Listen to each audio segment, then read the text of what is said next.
Today we're going to bring a smaller filter that has an area where it's a skimmer too, so it goes up and down depending on your water level. It comes with attachments. We're going to attach this attachment here, and this goes on the actual water flow out, all right?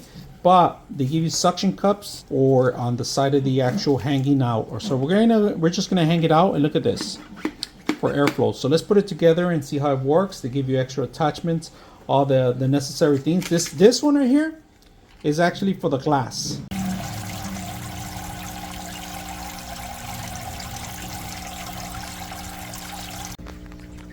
Oh no, I don't think it's gonna work. Why? Because it's below. It's set it up here because look at all the plants on the skimmer. This thing grabs onto, so everything that goes in there, it grabs onto it. We changed the nozzle because we set up to this one instead of the other float. But look at this beautiful filter working now. I like it. Look at the circulating. It's spinning in there. You can see all the plants I just captured from here floating out to this beautiful aquarium full of plants.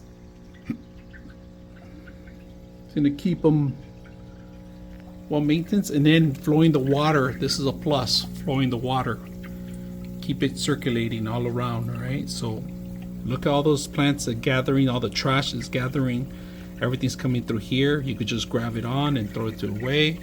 If you guys are looking for a great filter, but just make sure you have enough water to raise on top of here, enough where water is going to go in here. If you don't, you're going to burn off your motor. Make sure you have enough water that this sinks in. All right, this will work for any type of aquarium. Water flows perfect. Hope you guys enjoy the video.